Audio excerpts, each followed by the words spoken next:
Assalamualaikum warahmatullahi wabarakatuh. Innal hamdalillah nahmaduhu wa nasta'inuhu wa nastaghfiruh wa na'udzu billahi min syururi anfusina wa min sayyiati a'malina. May yahdihillahu fala mudilla lahu wa may yudlil fala hadiyalah. Asyhadu an la ilaha illallah wahdahu la syarika lahu wa asyhadu anna Muhammadan abduhu wa rasuluhu la nabiyya ba'dah. Pertama dan utama, yang paling utama, marilah kita ucapkan puji syukur kepada Allah Subhanahu wa taala atas segala rahmat dan nikmatnya yang diberikan kepada kita sehingga kita bisa melaksanakan perkuliahan pada hari ini dengan keadaan sehat walafiat. Salawat serta salam tak lupa kita aturkan kepada Nabi besar Muhammad sallallahu alaihi wasallam. Berkat beliau kita mengenal yang hak dan yang batil. Berkat beliau pula kita bisa memahami konsep-konsep bagaimana memanusiakan manusia. Teman-teman sekalian, pada kesempatan kali ini, pada perkuliahan etika profesi hukum, saya akan membahas tentang profesi hukum dan etika profesi hukum. Ya. Sebenarnya pada konteks kuliah pada hari ini, lebih kepada mencontohkan berbagai macam profesi hukum yang ada di Indonesia, agar nantinya teman-teman mempunyai khasanah pemahaman yang lebih banyak terkait tentang etika profesi hukum, utamanya pada profesi hukum di Indonesia itu sendiri.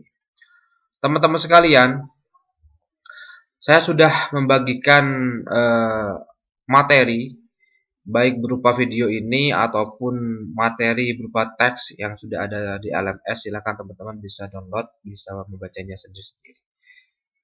Oke, kita masuk pada profesi hukum dan etika profesi hukum.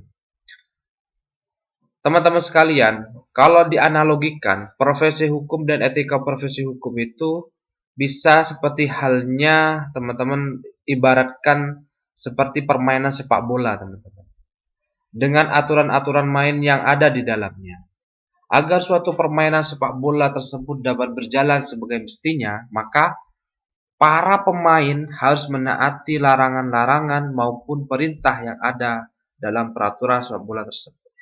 Para pemain sepak bola di sini adalah mereka yang bekerja, yang menekuni profesi hukum. Sedangkan etika profesi hukum yaitu aturan ataupun aturan main dan yang mengatur begitu, yang mengatur jalannya sebuah permainan. Artinya teman-teman di sini hubungan antara profesi hukum dan etika profesi itu berkesinambungan antara bagaimana proses berjalannya sebuah keadilan, bagaimana proses berjalannya sebuah hukum itu sendiri. Nah, cara untuk menjalankan hukum sendiri ada aturannya, ada aturan mainnya. Jadi kalau saya ibaratkan seperti main sepak bola, tidak bisa seorang pemain itu ya main dengan seenaknya sendiri, karep dewe dan memberangus dengan berbagai cara. Tidak seperti itu, karena setiap permainan ada aturannya. Kalau melakukan pelanggaran maka akan dikena kartu, diberi sanksi. Lah, modelnya sama seperti itu. Lah, dan dalam sebuah permainan pasti ada taktik-taktik yang harus kita laksanakan. Begitu juga para pemain di dalam yang menekuni profesi hukum ini. Harus ada taktik dan strategi bagaimana kita bisa memenangkan sebuah permainan tersebut. Ibaratnya seperti itu. Namun teman-teman, etika profesi itu sudah mengatur. Apalagi kemarin saya sudah jelaskan di dalam etika profesi seorang avokat kan gitu. Kemarin saya sudah mencoba menggambarkan gitu. Di dalam menjalankan sebuah profesi avokat, seorang avokat boleh membela kliennya baik di dalam pengadilan atau dalam persidangan ataupun di luar persidangan atau di luar pengadilan begitu. Namun tata cara membela seorang membela klien itu harus dilakukan dengan etikat baik. Artinya etikat baik inilah sebuah tatanan etika profesi seorang avokat di dalam menjalankan profesinya, teman-teman. Seperti itu. Jadi analogi yang saya berikan ibaratnya seperti permainan sepak bola, di mana di situ ada pemain, di situ juga ada seorang wasit, di situ juga ada aturan-aturan mainnya.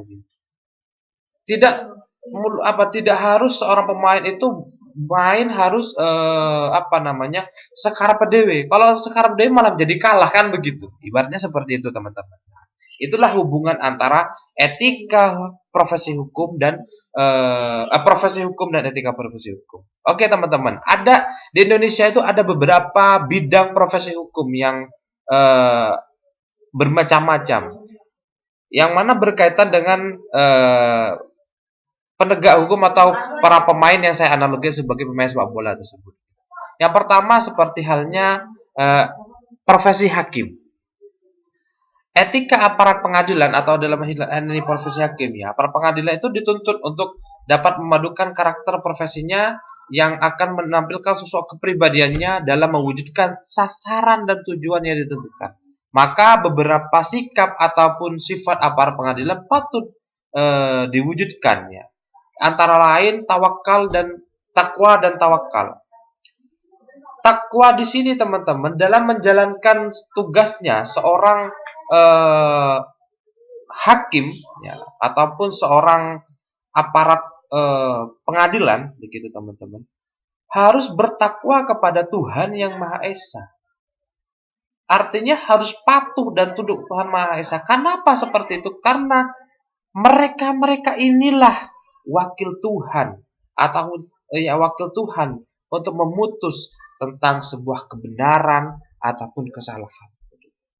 Jadi, kenapa saya mencoba menggambarkan bahwa mereka seorang aparat etika profesi itu, aparat pengadilan harus bertakwa kepada Allah Subhanahu wa taala ataupun bertakwa kepada Tuhan yang Maha Esa. Nah, sekaligus juga harus bertawakal. Bertawakal ini pasrahkan diri, memasrahkan diri. Karena pada sejatinya hakim itu juga seorang manusia. Maka tidak sepantasnya dia dengan keyakinannya menggampangkan diri bahwa itu sebuah semua putusannya itu adalah sebuah kebenaran. Karena belum tentu juga benar begitu. Karena kebenaran yang sejatinya itu hanya ada pada Allah Subhanahu wa taala. Untuk itu seorang hakim juga harus berpasrah diri dan tawakal kepada Allah Subhanahu wa taala dalam keadaan apapun. Itu dalam menjalankan sebuah profesinya. Yang kedua adalah kemauan dan kemampuan diri sendiri. Kemauan dan kemampuan diri sendiri harus dipadukan dengan skill dan pemahaman teknis dengan teknis judisial ataupun dalam juknis tugasnya menjalankan seorang hakim ataupun aparat pengadilan. Artinya teman-teman, tidak semerta-merta semua orang bisa jadi hakim. Tidak semerta-merta semua orang bisa menjadi aparat pengadilan. Harus ada syarat dan prasyarat yang harus dilewati. Syarat prasyarat itu salah satunya minimal adalah seorang sarjana hukum. Berarti ketika dia dikatakan sebagai seorang sarjana hukum, maka selayaknya dia pantas untuk menjadi seorang hakim. Hanya pantas saja, masih belum berbicara tentang profesional. Untuk itu, dari hal inilah dulu kita untuk mencoba kemauan dan kemampuan mengatur dirinya inilah harus dioptimalisasikan. Yang ketiga adalah keteladanan. Seorang hakim juga sebagai uswatun hasanah. Karena juga kita ketahui bahwa salah satu sumber hukum di Indonesia adalah putusan hakim. Keteladanan dalam memutus sebuah perkara inilah yang nantinya menjadikan rujukan bagi hakim-hakim lain. Jadi secara tidak langsung seorang hakim itu merupakan uswah bagi pengadilan lainnya ataupun uswah bagi para penegak hukum lainnya.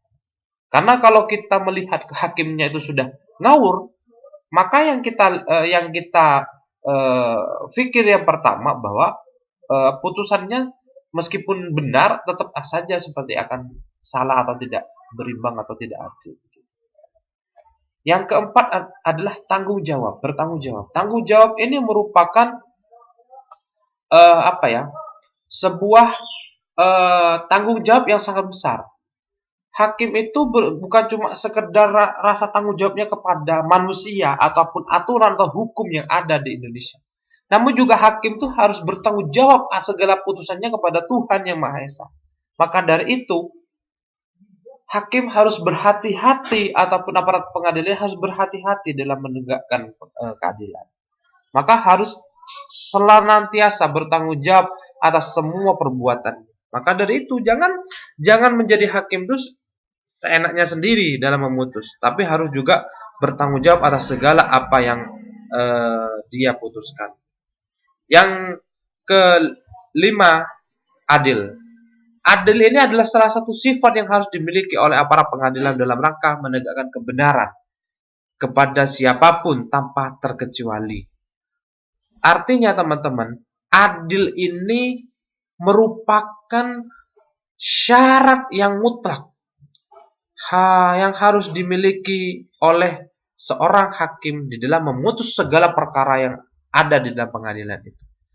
Karena keadilan inilah yang diharapkan oleh para pihak, baik pihak tergugat, baik pihak penggugat, baik pihak dari seorang terdakwah dan pihak dari seorang jaksa. Jadi seorang hakim itu harus memiliki rasa keadilan yang tinggi sebagai integritas utama di dalam menjalankan sebuah profesinya. Karena kalau salah sedikit, yang akan terjadi adalah imbas kepada dunia penegakan hukum pada era modern pada saat ini. Dan yang ketujuh adalah lapang dada dan terbuka.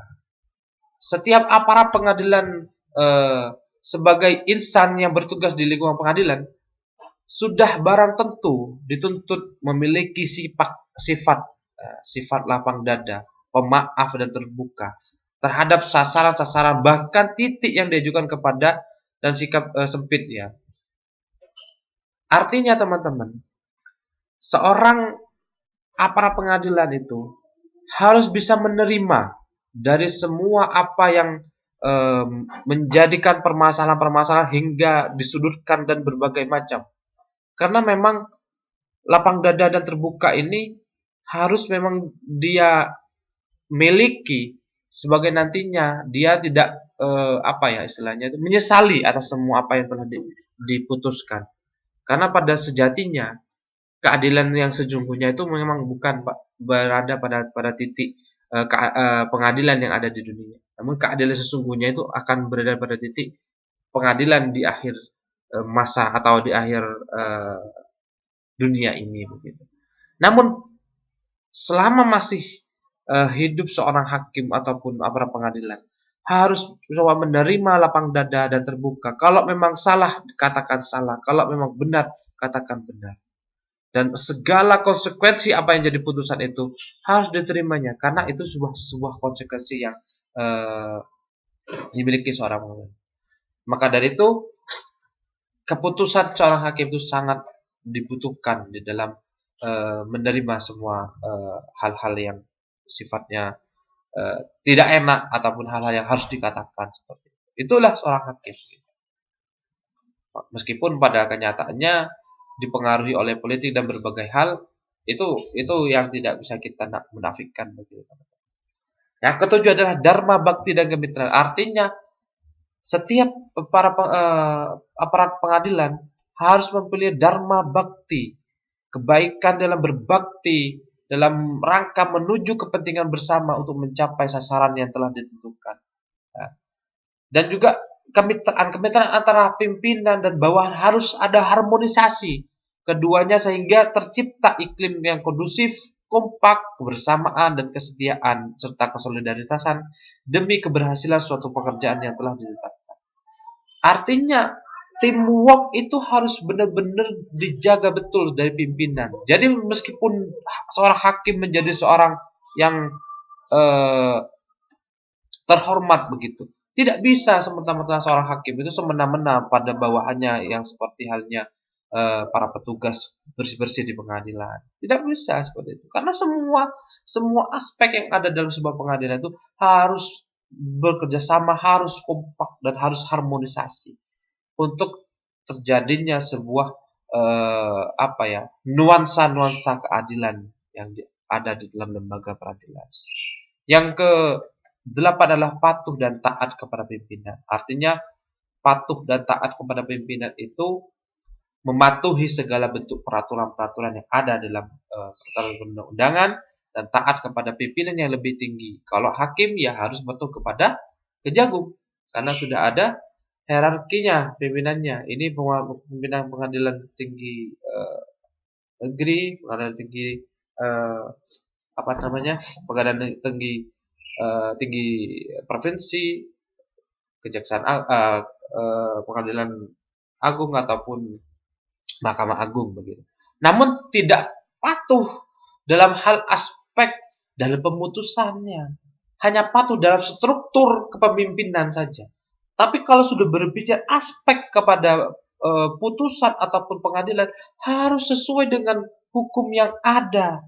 Harus sesuai dengan rasa keadilan dan kemanusiaan yang ada.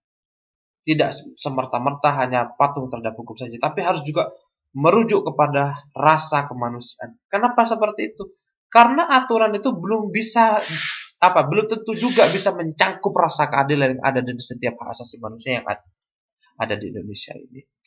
Itu realita yang harus kita ketahui bersama teman-teman. Itu beberapa hal integritas diri seorang hakim yang harus dimiliki ataupun aparat pengadilan yang harus dimiliki dalam aspek kode etik yang ada di Indonesia.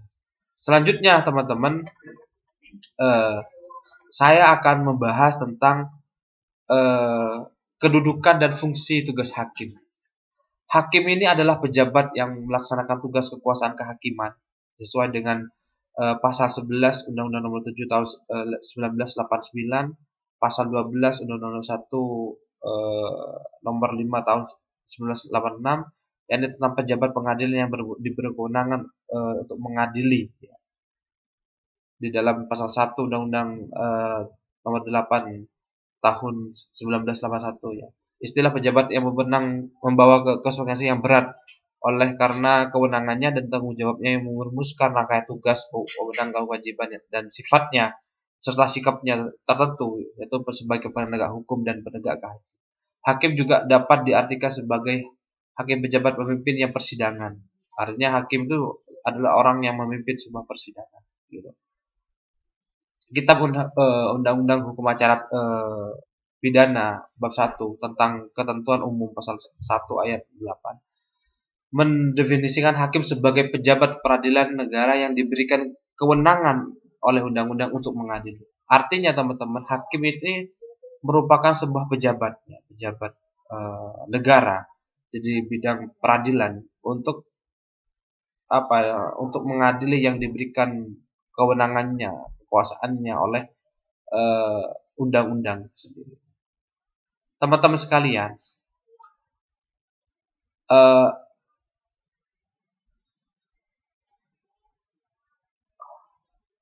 hakim sebagai penegak keadilan ataupun sebagai lembaga yang mengadili di setiap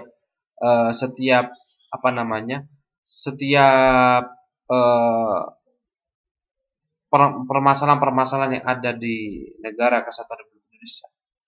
Maka hakim itu memiliki kekuasaan kehakiman yang ada di dalam Undang-Undang Kekuasaan Kehakiman, teman-teman. Yang mana saya sebutkan tadi nomor 7, 1986, 89, 1951 dan sebagainya itu. Itu merupakan sebuah kekuasaan kehakiman yang mana memang diberikan sebuah ketentuan hakim itu harus bisa mengadili sesuai dengan kewenangannya yang diberikan oleh undang-undang. Nah, supremasi hukum dalam persamaan hukum atas atau asas legalitas, pembatasan kekuasaan organ eksekutif dan yang independen, peradilan tata usaha negara, peradilan tata negara bersifat demokratis sesama dengan wujudkan tujuan negara, transparansi dan kontrol sosial serta perlindungan hak asasi manusia. Itulah yang diinginkan menjadikan peradilan yang bebas dan tidak memihak. Ada ciri penting dari negara hukum itu sendiri, teman-teman. Mengingat betapa pentingnya kedudukan hakim tersebut, maka dalam pasal 25 Undang-Undang Nomor Undang-Undang Dasar Republik Indonesia menegaskan bahwa syarat-syarat untuk menjadi dan diberhentikannya sebagai hakim ditetapkan dengan undang-undang. Maka itu ditetapkanlah beberapa undang-undang ya hadir di Indonesia tentang Undang-Undang Nomor 14 Tahun 1970 tentang ketentuan-ketentuan pokok kekuasaan kehakiman dan berbagai undang-undang yang dielaborasikan, yang diperbarui gitu. Masalah semua semua apa namanya ketentuan-ketentuan tentang kehakiman ya teman-teman. Francis Bacon dalam essay Organized Civil and Moral of Judicial Culture ya yang diterjemahkan oleh Arif Soeharta mengatakan bahwa para hakim sejauhnya lebih terpelajar, berkecendekiawan daripada bersilat lidah, lebih bermanfaat daripada sekedar bersikap wajar, dan lebih menghayati serta mengetahui berbagai faktor relevan dari permasalahan yang ada di hati, dari sekedar keyakinan di atas segalanya itu. Mereka wajib memiliki integritas dan bermartabat. Artinya teman-teman,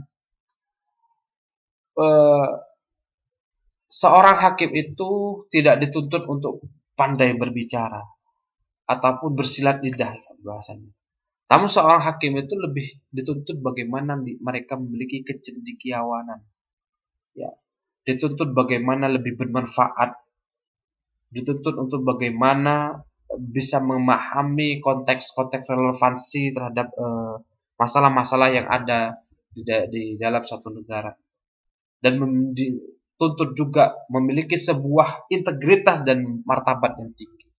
Artinya untuk menjaga kehormatan hakim itu harus memiliki hal-hal yang disebutkan oleh Francis Bacon itu tersebut teman-teman. Maka itu yang menjadi tugas dan wewenang seorang hakim. Yang mana memang seorang hakim memiliki kedudukan yang sesuai dengan saya sebutkan tadi di pasal 1 dalam undang-undang acara pidana dan yang lainnya. Memang kedudukannya sebagai mengadili. Namun di teman-teman, untuk penambahannya bahwa masalah tanggung jawab hakim itu diatur di berbagai peraturan perundang-undangan.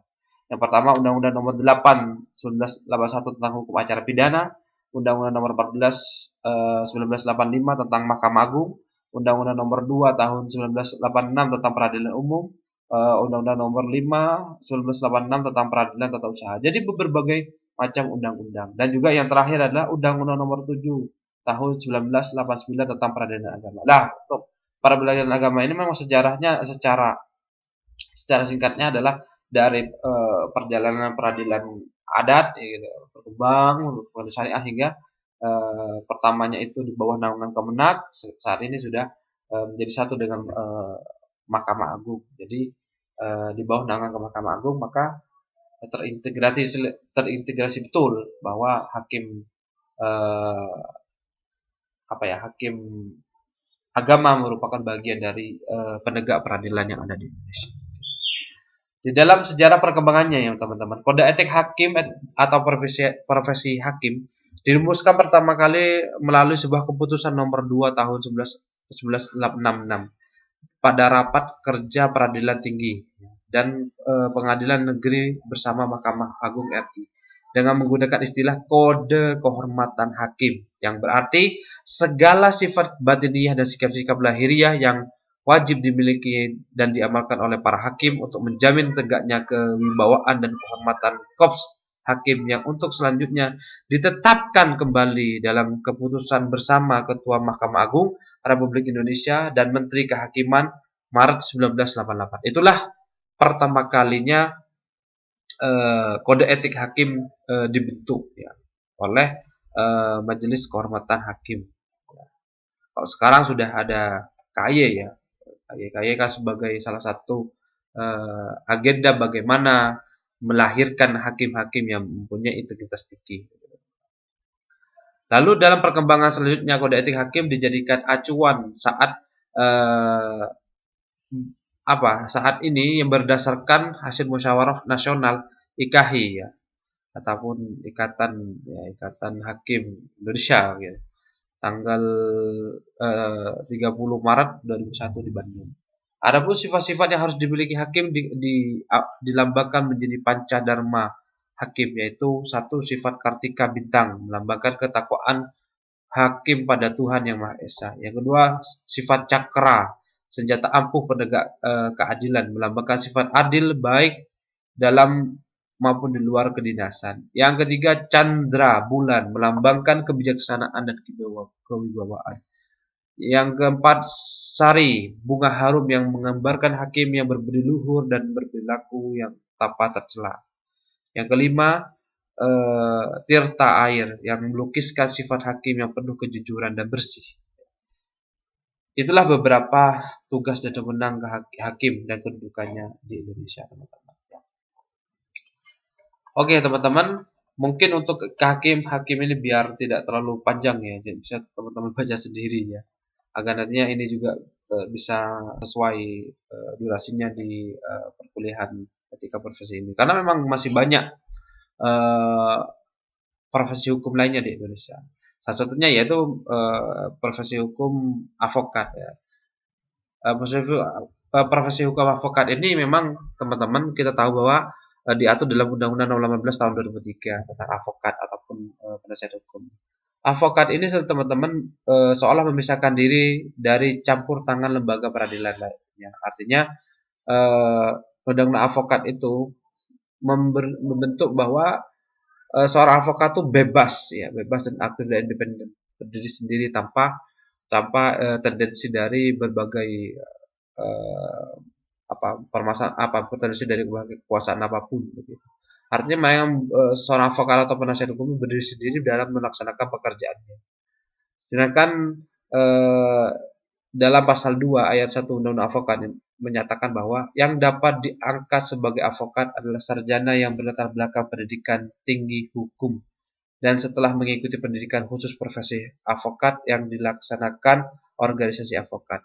Artinya teman-teman, dalam Undang-Undang Avokat sudah jelas bahwa seorang bisa menjadi seorang avokat harus lulusan sarjana hukum atau pendidikan tinggi hukum, PT hukum ya, pendidikan hukum, dan juga sudah mengikuti pendidikan khusus profesi avokat yang mana sudah harus hingga lulus UPA. Setelah itu ada magang 2 tahun dan terakhir adalah diangkat sumpahnya di pengadilan tinggi. Sedangkan syarat-syarat untuk menjadi seorang avokat itu berdasarkan Undang-Undang Avokat pasal 3 ayat 1, yaitu yang pertama WNI. Jadi untuk avokat di Indonesia harus warga negara Indonesia dulu, jadi bukan warga negara asing. WNI, bertempat tinggal di Indonesia, berstatus sebagai pegawai negeri atau pejabat negeri, tidak berstatus sebagai PNS ya, atau pejabat negeri yang lainnya. Artinya tidak boleh double profession. Jadi kalau semuanya seorang sarjana hukum itu sudah jadi seorang notaris, tidak bisa menjadi seorang avokat. Kecuali ketika sudah jadi seorang avokat, nantinya dia kuliah notaris dan jadi seorang notaris, jadi masih boleh. Artinya avokatnya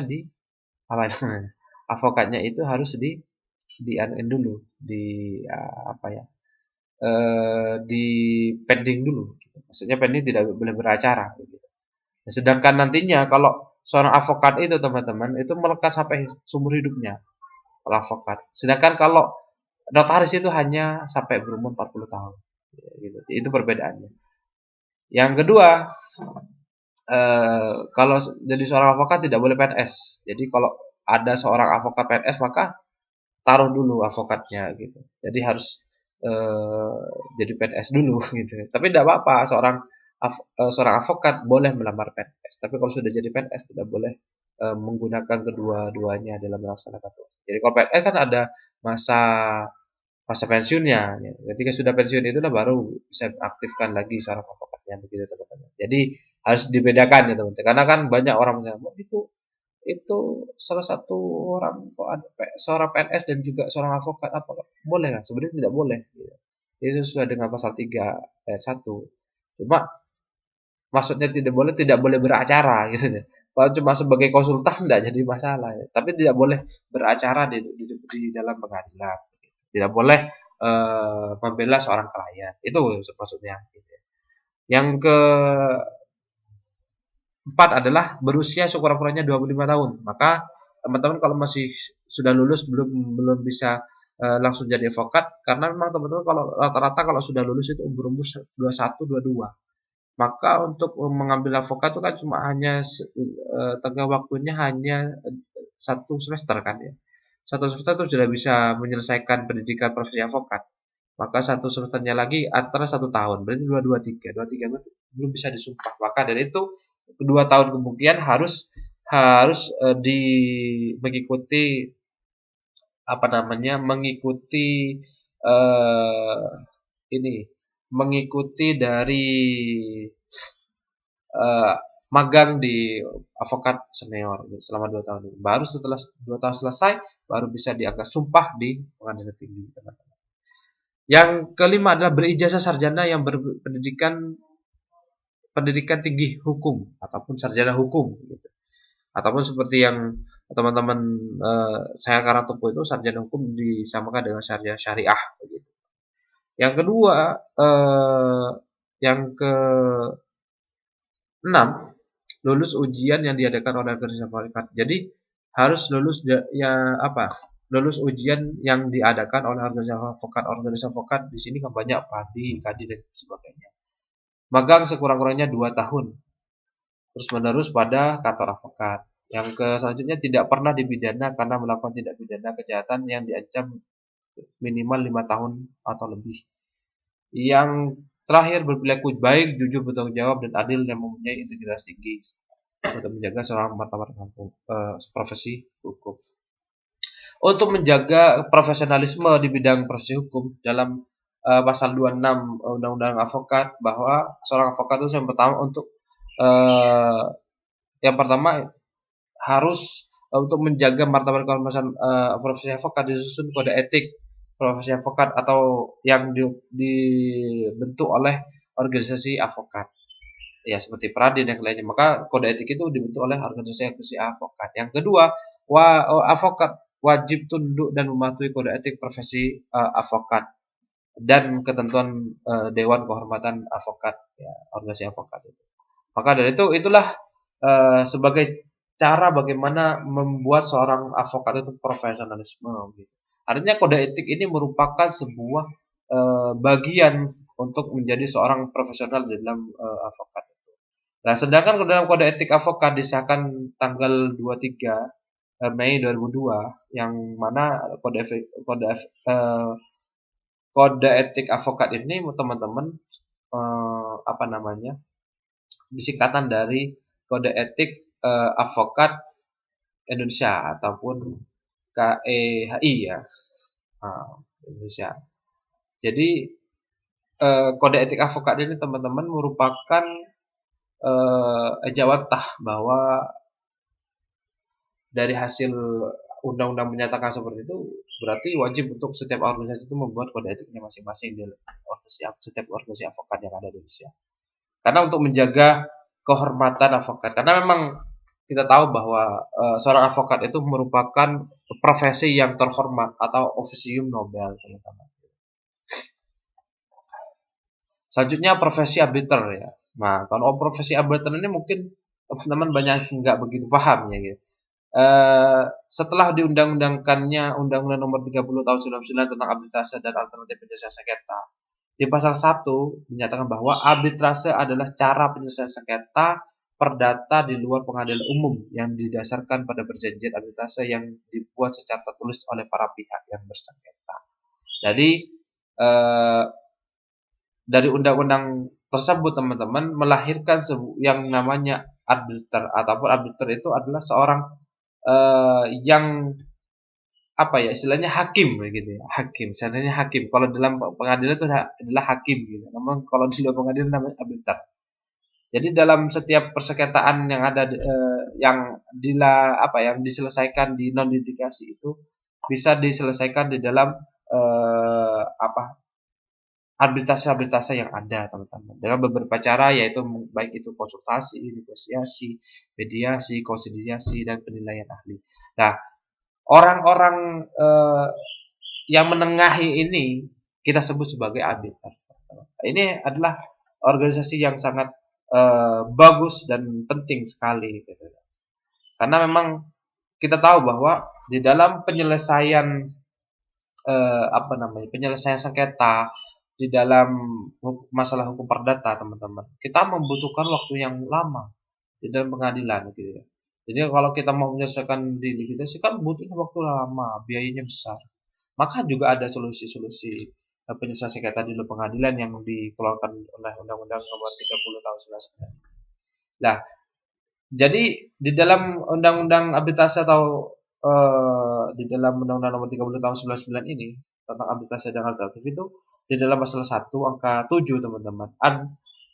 Arbiter adalah seorang atau lebih yang dipilih oleh para pihak yang bersengketa atau yang ditunjuk oleh pengadilan negeri atau lembaga arbitrase untuk memberikan putusan mengenai sengketa tertentu yang diserahkan penyelesaiannya melalui arbitrase atau penyelesaian di luar pengadilan atau non-litigasi.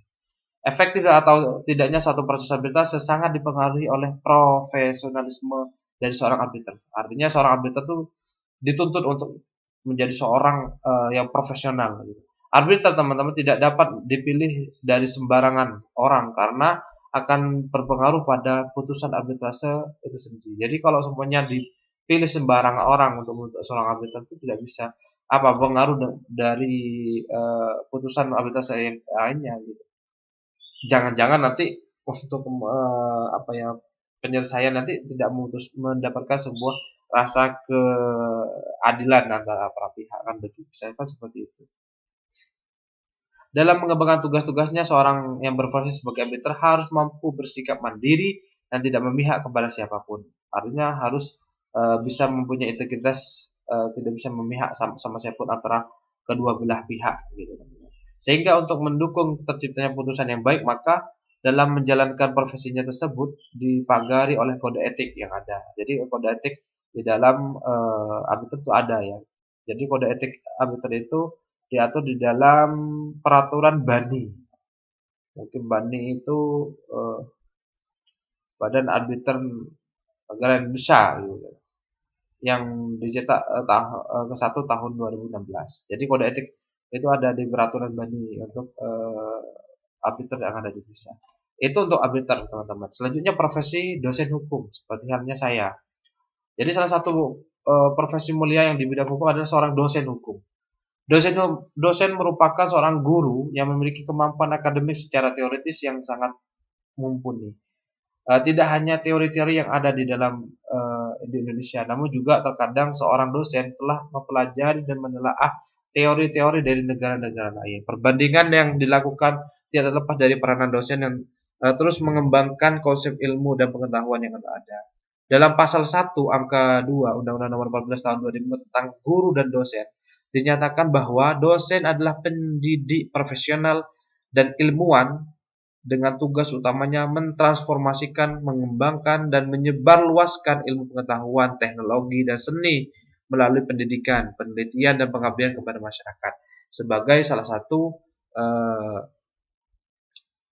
tridharma perguruan tinggi. Jadi seorang dosen itu harus dituntut untuk menjalankan tridharma perguruan tinggi, yaitu pendidikan, penelitian, dan pengabdian masyarakat. Jadi ejawantah ataupun hasil dari Undang-Undang Nomor 14 Tahun 2005 tentang dosen pasal 1 angka 2 ini dijamantakan dalam tridharma perguruan tinggi. Ya. Jadi seorang dosen itu dalam melaksanakan profesinya agar menjadi pengemban profesi yang syarat profesionalitas, artinya harus profesional. Salah satunya adalah diwajibkan untuk menjunjung tinggi peraturan-peraturan perundang-undangan, kode etik, serta nilai-nilai agama dan etika yang dituangkan dalam pasal 60 huruf E Undang-Undang tentang guru dan dosen, teman-teman. Nah, menurut Supriyadi, dalam kode etik dosen hukum terdapat sifat-sifat yang harus dimiliki seorang dosen, yakni yang pertama bertakwa kepada Tuhan Yang Maha Esa, taat kepada negara dan pemerintah Indonesia berdasarkan Pancasila dan Undang-Undang 1945. Yang ketiga, menjunjung tinggi kehormatan bangsa dan negara dan kewibawaan nama baik alma maternya dan menjaga pemeliharaan kehormatan dan kesetiaan diri. Yang terakhir adalah berbudi luhur, jujur, bersemangat, bertanggung jawab, dan menghindari perbuatan yang tercela. Inilah salah satu kode etik atau sifat-sifat yang harus dimiliki seorang dosen hukum dalam mengajar tentang teori-teori hukum yang ada di Indonesia ataupun di di luar negeri. Maka dari itu teman-teman, seorang profesi dosen hukum itu merupakan profesi hukum yang mana bisa melakukan sebuah apa namanya, sebuah uswah dan ajaran-ajarannya melalui pengembangan baik penelitian dan lainnya. Gitu teman-teman. Selanjutnya adalah profesi notaris. Nah, profesi notaris merupakan suatu pekerjaan yang memerlukan keahlian khusus, pengetahuan yang luas dalam bidangnya, dan integritas yang tinggi dalam menjalankan profesi sebagai notaris.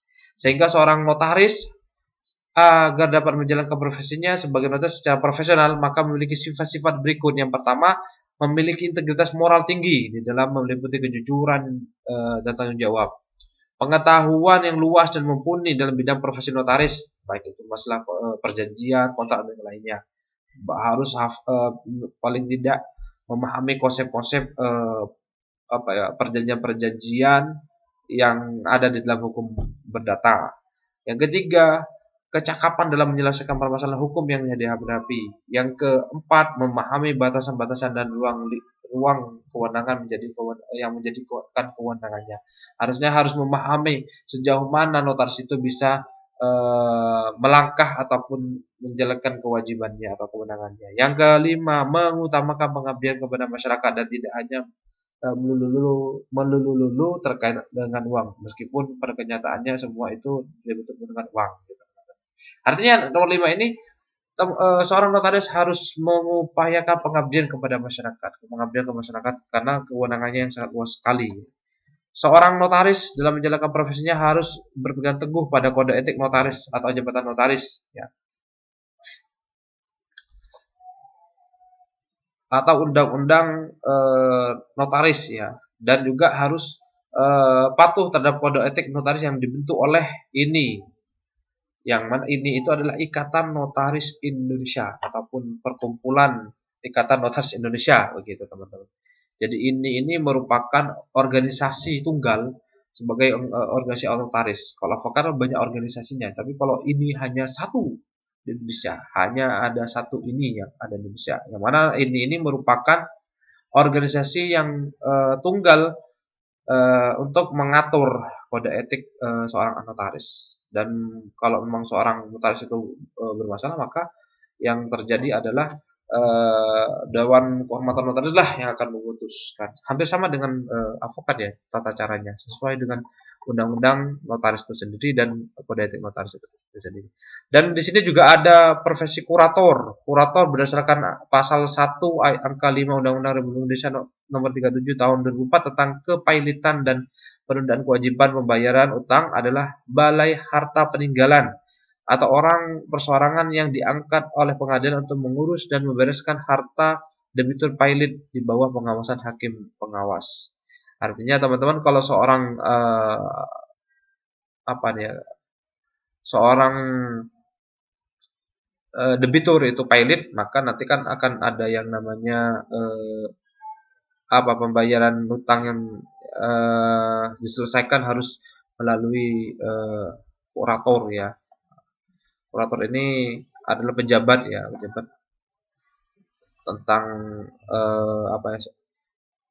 mengurus membereskan harta debitur yang pailit di bawah pengawasan hakim pengawas. Artinya setelah seorang debitur itu pailit dinyatakan oleh pengadilan, maka hutangnya itu kan ada namanya jaminannya itu harus dilelang. Jadi kurator itu adalah petugas lelang, gitu ya, petugas lelang.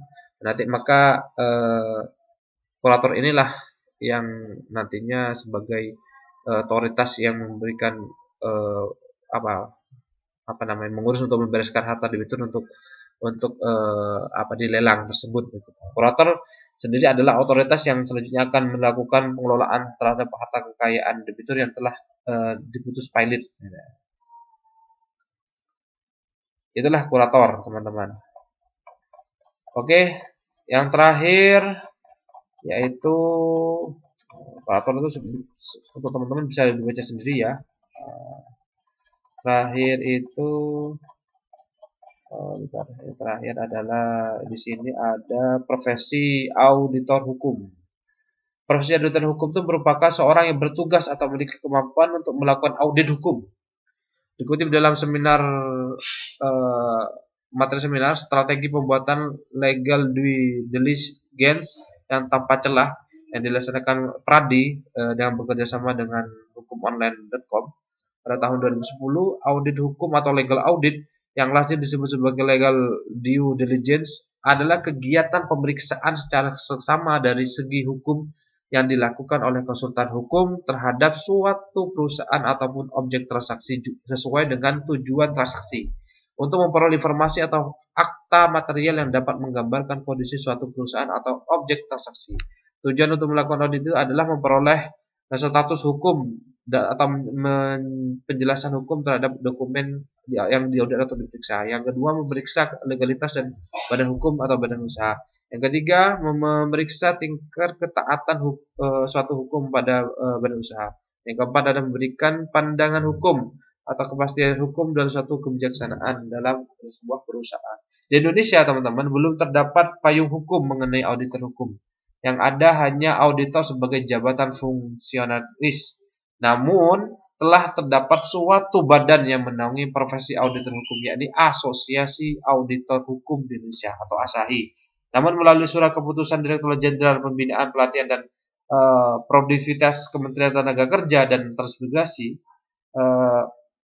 telah diatur standar khusus profesi auditor hukum Indonesia. Surat keputusan tersebut menjadi acuan dalam skema sertifikasi kompetensi kerja pada auditor hukum di Indonesia. Nah, auditor hukum Indonesia inilah adalah hal-hal yang baru, teman-teman. Maka perlu untuk teman-teman bisa mengisinya nantinya. Jadi auditor hukum ini juga sebagai audit hukum atau legal audit, teman-teman. Oke, itu saja mungkin yang bisa saya sampaikan, teman-teman, pada perkuliahan pada hari ini. Semoga ini menjadi tambahan ilmu, teman-teman, di dalam memahami macam-macam profesi hukum yang ada di Indonesia. Itu pun hanya sebagian saja yang saya sebutkan. Jadi, karena keterbatasan waktu, saya hanya menyebutkan sebagian. Mungkin nanti kita lebih perbanyak di dalam hal diskusi. Oke, itu saja mungkin yang bisa saya sampaikan. Kurang lebihnya saya mohon maaf. Wallahu muwaffiq ila aqwamit thoriq. Wabillahi taufiq wal hidayah. Assalamualaikum warahmatullahi wabarakatuh.